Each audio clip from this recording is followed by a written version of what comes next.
On behalf of the American Heart Association, I would like to welcome you to the session, From Clinician to Patient, a Physician's HCM Journey. Throughout this session, you will have the opportunity to submit text questions for our speakers using the questions feature on your control panel. You may send in your questions at any time, and we will review them during our Q&A at the end of the presentation as time allows. To answer live closed captions, please click on the closed caption button found on your screen. All sessions will be recorded and available in the coming weeks. It is my pleasure to welcome our speakers for this session, Dr. Ankit Bhatia and Dr. Wojciech Mazur. Dr. Bhatia is an advanced heart failure transplant cardiologist and serves as co-director of the Hypertrophic Cardiomyopathy Clinic at the Christ Hospital in Cincinnati, Ohio. Dr. Mazur is a cardiac imaging and clinical cardiology specialist at the Christ Hospital, Physicians Heart and Vascular. He also serves as the medical director of the HCM Clinic. As a reminder, full speaker bios can be found in the event lobby. Dr. Bhatia, the floor is yours. Wonderful, wonderful. Well, thank you so much for the invitation. I have the privilege of introducing my wonderful colleague and mentor, Dr. Mazur. Dr. Mazur, as mentioned, is the Director of Medical Imaging and the Hypertrophic Cardiomyopathy Clinic here at HCM at Christ Hospital in Cincinnati, Ohio, where he specializes in hypertrophic cardiomyopathy. But by way of fate, after starting our clinic formally in September of 2022, he started to develop his own symptoms that led him to his journey and discovery of his own diagnosis of HCM. This is a really unique perspective of having a master clinician also have the lived experience of a patient, and it's really important for us to learn more. So, Dr. Mazur, first off, would you mind just telling us a little bit more about your career and your motivations for specializing in hypertrophic cardiomyopathy? Yes, absolutely. I was actually fascinated with disease long time before I found out I have the disease, so I'm not doing it for marketing purposes. I did my postdoctoral fellowship and all my training, residency, chief residency, and fellowship at Baylor College of Medicine. At the time of the boom of genetics, MYH7, discovered 89, I worked in the lab next to the lab of A.J. Marianne and Dr. Robert Roberts when they announced the first birth of a transgenic rabbit carrying MYH7. Then they reported PRKI AG2 in New England Journal of Medicine. So I was exposed to this very early on, and I continued research during my residency and, of course, during fellowship. And then we had a boom of alcohol septal ablation. All of a sudden, we decided there's a cure. We don't have to worry. Everybody can inject alcohol and fix patients with HCM. And I was the first author of a paper in circulation 2 decades ago, looking at the LVH regression with alcohol septal ablation. And we thought we got everything under control, happy ending for patients with HCM. Keep in mind that this is at a time where we knew very little of HFpEF, and we did not fully understand natural history of HCM. And then we started looking at cardiac MRIs. And we noticed that even patients post-myectomies, post-alcohol septal ablation, disease may still progress. Now remember, original teaching of apical HCM, no big deal. Don't worry about this. Now we know it's a problem. So it's a disease which continues to surprise me, and it's a disease where I know I'll keep learning about all my life. And of course, then we reach to HCMA, to Lisa Salberg, to become Center of Excellence. And the first thing she asked us, well, show me compliance with guidelines. And then we started scratching our backs and heads. Oops, what happened to the compliance? We can do much better. So we realized there's not only much more to know about the disease, but we can do much better job for the patients.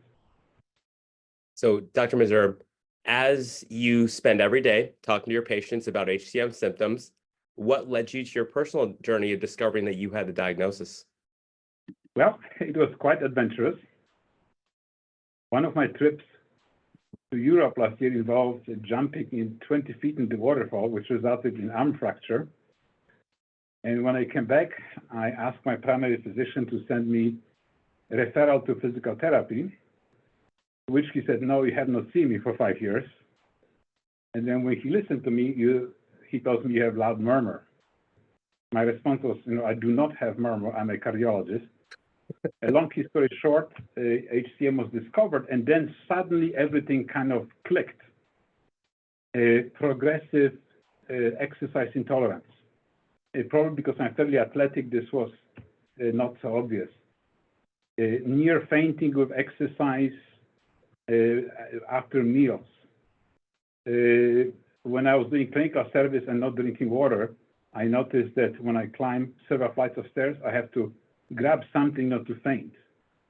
Then I noticed that this is going for years. You sneeze, you see stars for the next 10 minutes, force valsalva. But as a physician, you can, that's aging, that's being overworked. Then I also noticed that when I developed high blood pressure and I started amlodipine, yes, I have perfect blood pressure, but I can sleep 24/7. So again, I was getting lots of pushback from my wife. You come from work, you want to only sleep, but now I have perfect excuse. I have HCM. It's funny. Before, when I first started here, the story of Dr. Mazur passing out the awards was infamous, and none of us put two and two together until much later. So, now that you had the diagnosis and knowing your background as someone with expertise in kind of all domains and determining what the treatment options are, what was your personal path to evaluating treatment options and eventually coming up with what you chose for treatment? So it was not an easy decision. So what was the biggest concern for me? What would be my copay for mavacamten? The price tag $7,400 when you have option to die of heart disease with full stomach or to die of poverty. So I rather die with full stomach. So next thing, I started looking at septal myectomy. And as you know, our surgeons, they're experienced, but essentially my idea was I work Friday morning, go for surgery in the afternoon, hopefully home in 3 days and back to work in 2 weeks. And Dr. Smith asked me, can you run like you ran 20 years ago? Can you jump like you jumped 20 years ago? No. So taking 6 weeks of work was kind of technically challenging for me. So I decided not to go this pathway. Then with alcohol septal ablation, as you know, alcohol septal ablation works great if you really hit the target. Otherwise, is inferior to in Mayo Clinic study to myectomy. Then of course we tried the beta blockers, which result even more profound fatigue. So once I find out that insurance covers mavacamten, we decided to move to mavacamten. Wonderful. And as your treating clinician, even though he mostly just treats himself, yeah, that was a journey to get there, but exciting nonetheless. On mavacamten, what was your initial experience? What was your initial experience with the titrations thereafter? So my initial experience was actually medication very positive. Okay, and then of course we did 5 milligrams, and we stepped down to 2.5 milligrams. And despite the fact that on follow-up echo, there was no severe gradient on 2.5 milligrams, I felt pretty lousy. So that's why I still recall requested to go back to 5 milligrams. So there's lots of nuisance around mavacamten, as you know. You will receive only 30 pills at a time. You have to personally call a CVS specialty pharmacy. First, you talk to pharmacy technician who ask you a gazillion questions. Then they put you on hold. Then you have to talk to pharmacists, go over interactions, symptoms, etc., etc. And I try to explain that, look, A, I'm a cardiologist, B, I'm HCM cardiologist, but this doesn't work. You still have to listen to it.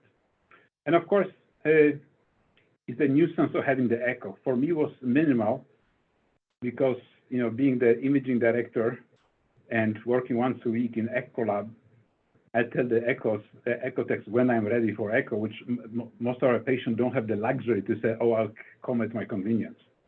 So this is a little bit disruptive, but overall, in terms of side effects, none so far. One thing, I discover, and again, with my journey through HCM, is the hydration level, something which I really did not take into account. You probably recall that early on we did the experiment. My resting gradient without breakfast and without liquid was 90. After 1 gallon, went to 0 without medication. Of course, I cannot drink gallon every 2 hours. So now I learned to make sure that I drink the 2 or 2.5 liters. That's why they call it dynamic obstruction. Now I understand dynamic obstruction. And now I understand why you have good days when you have bad days. Yeah. No, it's it's been humbling, watching this pathway that Dr. Mazur has taken, especially, as you mentioned, mavacamten. It's a medication that really, for majority of patients been on it, transformed their symptoms, made patients feel much better, but there are logistical challenges. And those are challenges that patients are going to face going through it as well.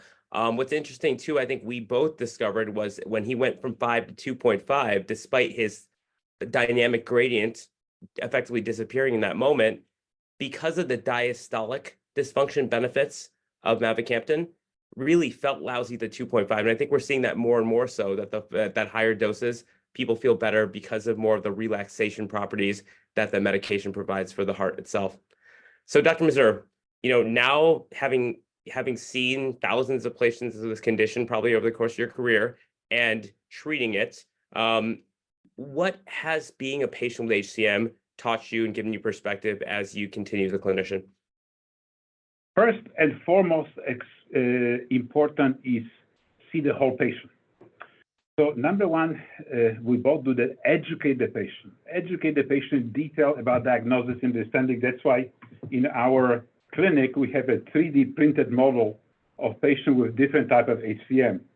And I show the patient normal model. I show the patient model. Can you raise it up a little bit? Yes, with model HCM, I ask them to stick the finger in LVOT, which barely fits. So they understand what we are talking about. So once the patient understands what we are talking about, the patient becomes partner in decision-making and is much likely to be compliant. So it's very important that we take time to talk to the patient and address comorbidities, hypertension. How often do we see patients on vasodilators in our clinic with huge gradients, and those gradients go away just changing medications? Diabetes, type 2, obesity, obstructive sleep apnea. Many of our patients have severe obstructive sleep apnea, which is not addressed. Let's not forget depression has been shown to double the mortality, because, again, if you fix some of the symptoms, but they're still miserable, they're still miserable. Then, overall, pay attention to medication lists. Discontinue unnecessary medication. And also, one thing we both noticed, is that we have quite few patients who are on the maximum dose of verapamil, maximum dose of metoprolol. And, we proclaim victory, is no gradient, but they feel awful because we gave them chronotropic incompetence. The cardiac output is stroke volume dependent. So we both discovered that those are the patients who actually benefit greatly from tapering off negative chronotropes and adding mavacamten. And I think lastly, don't get discouraged if your patient is overall not doing better, because we noticed that we have so many patients, elderly patients, who have shortness of breath. We fix the shortness of breath, and the main complaint is not hip pain. Well, you have hip pain because now you can walk long enough to experience the hip pain. So we cannot fix everything, but we can fix a lot. I can't reiterate that enough. You can make someone's gradient go away. You can treat their HCM, but there's more to a patient than a single diagnosis. Dr. Mazur, what excites you about the future of this field? I think the most exciting development, but for a small group of the patient, will be gene therapy. And the first one is MYBPC3. and new myosin inhibitors. And I believe that myosin inhibitors will be adopted not only in obstructive cardiomyopathy, but also non-obstructive to improve diastolic function. And of course, I'll be much more excited if the price will drop over time. Because let's face it, there are so many patients who would benefit from this medication, but cost is high. So far, we did not have problems with the except of 2 patients, medical age, to prescribe this medication. But I personally am concerned as a patient, what will happen to my cost of medication when I hit medical age? Mm-hmm. Yeah. No, for sure. Those are real concerns here. One thing I want to highlight is that we've got a massive mavacamten clinic between Dr. Mazur and myself. Majority of your patients have been able to receive it regardless of their resources, but it is something that we got to think about, especially as the field expands, for sure. Wonderful. Well, I want to thank you, Dr. Mazur. It's been a great joy of my career building this clinic with you. And your experiences, I think, has really enhanced our ability to take care of patients. Wait. Thank you for being my HCM doctor. Wonderful. I did not mention that you are my cardiologist. Yeah. Well, we mentioned that you mostly treat yourself, but I've been along for the ride. It's been wonderful. Wonderful. So Renee, feel free. We got some time here. We can open up for some questions for Dr. Mazur. Thank you so much for that really insightful discussion, and Dr. Mazur, especially for your willingness to come on and share your experience. So we do have time for questions. So please feel free. Anyone can post questions in the chat. One thing we wanted to ask is, as a provider with this dual perspective that you have as a provider and a patient, has this changed kind of your conversations with patients? And just to dig into that a little bit more, how has that changed your conversations? Absolutely. Now, for example, when I start patient on mavacamten, I explain, that there's a nuisance factor of the phone calls every month, of the frequent echo. And, for me, what is the big deal? Until I needed to find time for the echo, until I needed find time to talk to the pharmacist. So it is pretty disruptive because it's Monday to Friday during the work hours. Then I understand more fluctuation of symptoms, because sometimes you tell the patient, look, you're doing so great, next visit I'm not feeling so well. Well, neither do I, because that's why they call dynamic obstruction. You have fluctuation in symptoms. So definitely was a big learning experience for me, and also kind of understand the emotional part of the disease. And I also admit freely with the patient that I had the same condition they have. And when they express concern about medication testing, says, look, I made it, you're not gonna make it. I feel great, you most likely will feel great. Thank you for sharing that, and definitely that kind of that empathy factor there. So another question just came in from our audience. Can you explain the correlation between hydration and the gradient again? You talked about that a little bit earlier. Yes. So think of preload and afterload. So by being dehydrated, you decrease preload. So the LV dimension gets smaller. The ventricle contractility goes up. So you increase environment for systolic anterior motion. So essentially, think of the distance between the anterior leaflet and septum with ventricle, which is hydrated, expanded, versus ventricle, which is shrunk. So the environment for the LVOT obstruction and SAM is created by dehydration. Classic example is how often we got into situation the patient have hemorrhagic event during surgery, and suddenly you're dealing with LVOT greater 100, volume depletion. So what changed in my practice is I really ask my patients to be hydrated. I'll ask my patients before follow-up echo for MAVA to make sure that you're fully hydrated for the echo, and also assess the inferior vena cava size at the time of mavacamten echo. Yeah, just as Dr. Mazur mentioned, let's be sure with our HCM echoes that we're comparing apples to apples. Hydration status matters. We are routinely documented CVP estimates, and I think that allows us to better contextualize what that gradient is on that specific day for a patient. Thank you. Okay, we're getting lots of great questions from our audience. The next one, what specific findings on the echo led to concerns for HCM? And then the second part of that question, when concerned, what is the follow-up imaging, when to refer to HCM clinic? So a couple of things. When you have unexplained hypertrophy, more than 15 millimeters in somebody who doesn't have reason to have hypertrophy. So somebody who doesn't have typically hypertension, somebody who's not on dialysis, not amyloid, and of course, presence of dynamic LV obstruction. But people who don't sit in HCM think, oh, no obstruction, no HCM. And the reality is that about half of our cases are non-obstructive HCM. So the definition is the thickness more than 15 millimeter or more than 13 millimeter if somebody has a genotype positive or family history of HCM. And just as was mentioned in the last session, it's okay if we don't know. I'd say roughly maybe a third of the consults that we end up getting in HCM clinic are unconfirmed diagnoses. We then proceed with MRI, genetic testing, and other ways to kind of tie break. And there's times that people still sit in a gray area. So if someone's got this unexplained hypertrophy, some known obstruction, whatnot, those are situations to consider referral, and we can consider further workup from there. And I would like to add, since you mentioned the gray zone, the biggest gray zone is HCM and hypertension. Now we understand there's a big overlap that hypertension actually can awaken, in the multigenic mechanism, the phenotype of basal septal remodeling and apical HCM. So there can be a big overlap between both.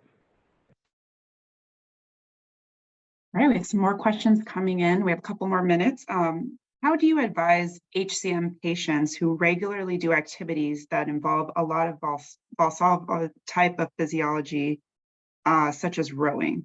Should they make a difference as long as they are hydrated on and treated on meds?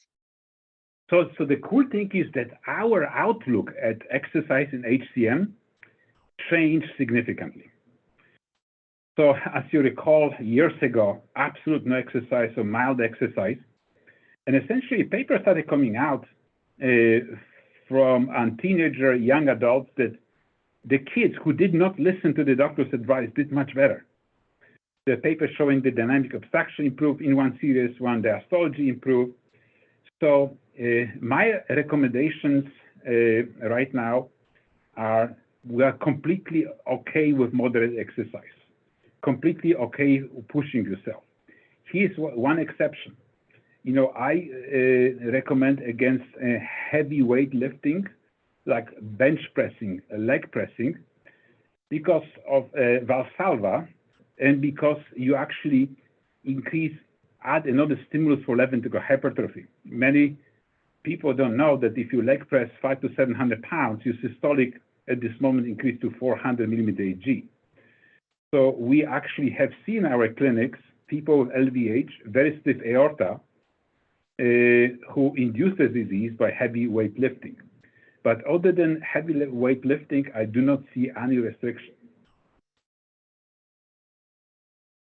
Yeah, I think a really big part of our role as HCM physicians is to counsel on that. Our job is to the initial eval of the must not miss high risk features. And as long as you don't have those, we know time and time again, this is not the condition it was 20 years ago where you're advised not to exercise. Now you can exercise and exercise regularly, provided those high risk features are determined. And one more comment is that in the past, we used to think that HCM is the most common sudden cardiac death during exercise, which is incorrect. We know that an autopsy is something called idiopathic LVH, which has nothing to do with HCM. Sudden cardiac death in HCM, most commonly, if it happens at rest. Well, thank you so much, Dr. Mazur and Dr. Bhatia. We do have some more questions, but it looks like we've run out of time. And thank you to our attendees for submitting those questions. We will share them with the speakers so they can see them. And again, Dr. Mazur, we're deeply grateful for your willingness to share your personal story and really inspire others. Coming up at 11:15 Central, we have components of HCM care, strategies for collaboration and team-based care. To access this session, please exit this session, and from the lobby, you can join the next one. Thank you very much for attending today's HCM Connection Forum. We will see you shortly. Okay.